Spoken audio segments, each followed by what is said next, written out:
শুভ সকাল। নতুন বছরের শুভেচ্ছা সবাইকে। তো নতুন বছরের শুরুতে আমি আজকে ছোট্ট একটা ক্লাস তোমাদের সামনে এনেছি। আর্থিক অবস্থার বেমনি থেকে সবার জন্য প্রয়োজনীয় একটা ক্লাস। যেটা হচ্ছে যে কি দেনাদারের পরিমাণ নির্ণয়। এই সমস্যাটা মোটামুটি সব আ ছাত্রছাত্রীর মধ্যেই থেকে থাকে। তো আমি চেষ্টা করব যে স্বল্প সময়ের মধ্যে এই আর্থিক অবস্থার বিবরণীর দেনাদারের পরিমাণ নির্ণয় এটা যেন সম্পূর্ণরূপে বোঝানো যায়। তো দেনাদারের পরিমাণ নির্ণয় করার আগে আমাদের কিছু টপিকস লাগবে, যে টপিকস গুলো হচ্ছে যেমন আম রেওয়া মিল এবং সমন্বয়ের প্রয়োজন হতে পারে। তো আমি এখানে রেওয়া মিল এবং সমন্বয়গুলো একটু তুলে ধরছি।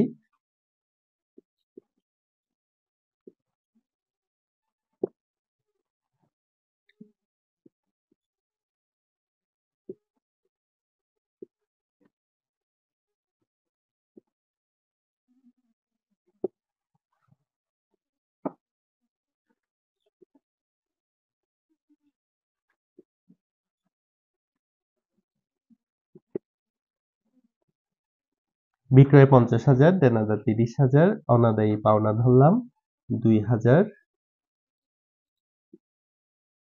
অনাদায়ী পাওনা সঞ্চিতি ধরলাম ১,০০০। আমি এখানে এই জিনিসটা সংক্ষেপে লিখেছি, অনাদায়ী পাওনা সঞ্চিতি। তারপর সমন্বয় থাকতে পারে।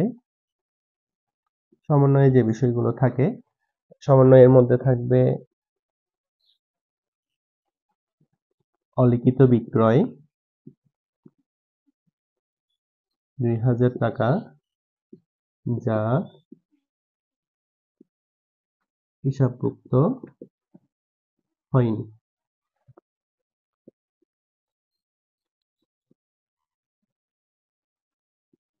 দেনাদারের ২,০০০ টাকা আদায়যোগ্য নয় এবং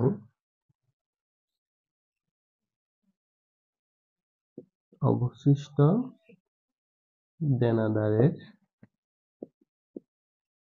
উপর ২% বাট্টা সঞ্চিতি ধার্য করতে হবে। ৩ নম্বরে দিলাম আন্তঃফেরত ৫০০ টাকা। ৪ নম্বরে আমি লিখতে পারি সেখানে আচ্ছা, এই ৩টা এন্ট্রি দিয়ে আপাতত আমি পুরো দেনাদার, অনাদায়ী পাওনা এবং বিক্রয় এই ৩টা বিষয় বোঝানোর চেষ্টা করছি। তো এখানে আমাদের একটা সূত্র মনে রাখতে হবে, সেটা হচ্ছে যে এটা আগের এন্ট্রি, আগের হিসাব সবসময় আগে করতে হবে। তো আগের হিসাব কেন বলছি? কারণ আমরা এখানে ৩টে ধাপের মধ্যে বিক্রয় হচ্ছে যে আম মোট লাভের অংশ, দেনাদার হচ্ছে চলতি সম্পদের অংশ এবং অনাদায়ী পাওনা হচ্ছে পরিচালন ব্যয়ের অংশ। তো সেক্ষেত্রে আমি ৩টা এন্ট্রি আলাদা, আলাদা করে বের করে দেখাচ্ছি যে আমাকে এটা বের করতে হলে কি করতে হবে। বিক্রয় ৫০,০০০ টাকা, ছোট্ট করে এখানে লিখি, অনাদায়ী পাওনা ২,০০০ টাকা, এর পাশে লিখি দেনাদার ৩০,০০০ টাকা। আচ্ছা, একটা বিষয় সবসময় মনে রাখতে হবে, রাওয়া মিলে যে বিষয়গুলো আছে সবগুলো এন্ট্রি হয় একবার এবং সমন্বয়ের যে এন্ট্রি গুলো আছে সেগুলো হয় দুবার করে। তো দেখা যাক, আমরা সবগুলো এন্ট্রি একবার করে লিখেছি, একটা এন্ট্রি বাদে বাকি সবগুলো লিখেছি। এগুলো এই রাওয়া মিলে যে এন্ট্রি গুলো থাকে অনাদায়ী পাওনার, এগুলোকে বলা হয় পুরাতন অনাদায়ী পাওনা এবং পুরাতন অনাদায়ী পাওনা সঞ্চিতি।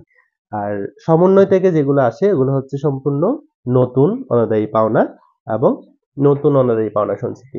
তো সেক্ষেত্রে দেখা যাচ্ছে বিক্রয় ৫০,০০০ টাকা আছে। এন্ট্রি হিসাবে আমি বলেছি আগের হিসাব আগে করতে হবে। অলিখিত বিক্রয় ২,০০০ টাকা, যা হিসাবভুক্ত হয়নি। অলিখিত বিক্রয় সেটা এই বিক্রয়ের সাথে যোগ করতে হবে, লিখতে হবে অলিখিত বিক্রয়। অলিখিত বিক্রয় হচ্ছে কত টাকা? ২,০০০ টাকা। এই ২,০০০ টাকা এখানে একবার যোগ করতে হবে। তাহলে বিক্রয়ের পরিমাণ দাঁড়ালো 52,000 টাকা। একই হিসাব আরেকবার, যেহেতু সমন্বয়ের প্রতিটা হিসাব দুইবার করে হয়, তাই আরেকবার এখানে যোগ করতে হবে।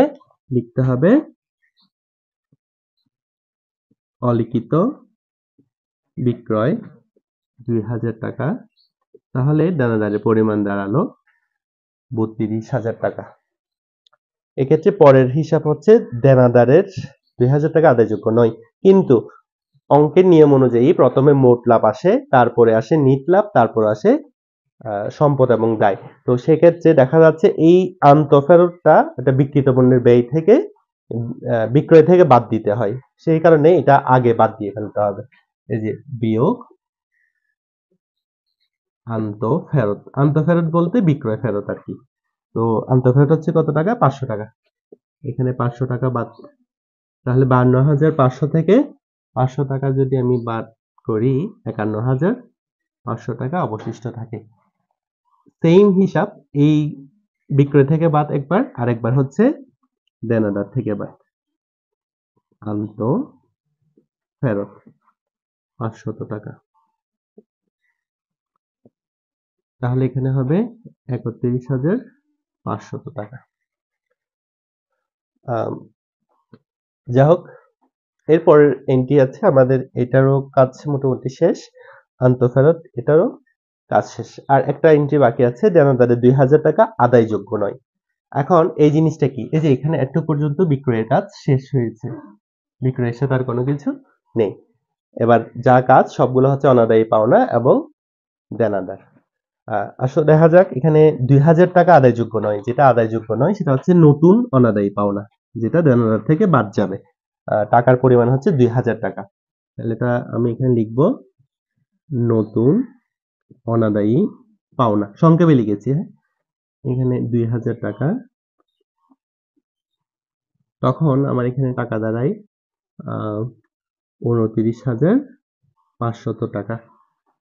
যেই এন্ট্রিটা, এইখানে যে এন্ট্রিটা আমি দেনাদার থেকে বিয়োগ করে দেখিয়েছি, একই এন্ট্রি এখানে অনাদায়ী পাওনার সাথে যোগ হবে, মানে অনাদায়ী পাওনার পরিমাণ বৃদ্ধি পেয়েছে যে কারণে যোগ হবে। এটা লিখতে হবে যে নতুন অনাদায়ী পাওনা 2,000 টাকা। তখন এখানে পরিমাণ দাঁড়ালো 4,000 টাকা।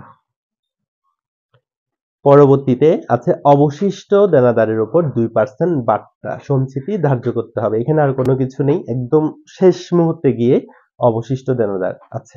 অবশিষ্ট দেনাদার হচ্ছে 29,500 টাকা। আমাকে একটু সাহায্য করো যে 29,500 টাকার 2% কত টাকা আসে? 590 টাকা। 590 টাকা। এটা যদি আমরা এখান থেকে বিয়োগ করি তখন দেখা যাচ্ছে 28,990 টাকা, সরি 10 টাকা। হ্যাঁ, তো এটা হচ্ছে, এই এন্ট্রিটার নাম হচ্ছে কি? বিয়োগ নতুন অনাদায়ী পাওনা সঞ্চিতি। অনাদায়ী পাওনা সঞ্চিতি, নতুন অনাদায়ী পাওনা সঞ্চিতি আসলে কত টাকা? 590 টাকা। এই 590 টাকা আবার এই নতুন অনাদায়ী এই পুরাতন অনাদায়ী পাওনার সাথে যোগ করতে হবে। তাহলে যোগ নতুন অনাদায়ী পাওনা সঞ্চিতি 590 টাকা। তাহলে এখন মোট পরিমাণ দাঁড়ালো 4,590 টাকা। দেখা যাচ্ছে এইখানে আরেকটা এন্ট্রি আমরা এখানের মধ্যে না লিখে রেখেছিলাম, ওটা হচ্ছে যে পুরাতন অনাদায়ী পাওনা সঞ্চিতি হিসাবে লিখবো। ওটা এইখান থেকে আমরা বিয়োগ করে দেখাতে পারি। বিয়োগ পুরাতন অনাদায়ী পাওনা সঞ্চিতি 1,000 টাকা। তাহলে এখানে আসলো কত টাকা? 3,590 টাকা। আমি একটু এটা আলাদা করে দিই, এটা জায়গা স্বল্পতার কারণে আমি এখানে একসাথে করেছি। এখন হচ্ছে যে এই যে দেখা যাচ্ছে আর তিনটা বিষয় আমি এখানে ক্লিয়ার করার চেষ্টা করেছি। প্রথম বিষয়টা হচ্ছে যে নিট বিক্রয়ের পরিমাণ, দ্বিতীয় বিষয়টা হচ্ছে যে নিট দেনাদারের পরিমাণ এবং অনাদায়ী পাওনার পরিমাণ। একসাথে তিনটা বিষয় এখানে ক্লিয়ার হয়েছে। অবশ্যই এটা খুবই গুরুত্বপূর্ণ, কারণ আর্থিক অবস্থার বিবরণীতে প্রতিটা অঙ্কে এই ৩টা হিসাব অবশ্যই আসে। তো যাই হোক, আশা করছি পুরো ক্লাস সবাই খুব ভালোভাবে বুঝতে পেরেছো। আবারও দেখা হবে অন্য কোনো একদিন ক্লাসে। ধন্যবাদ সবাইকে।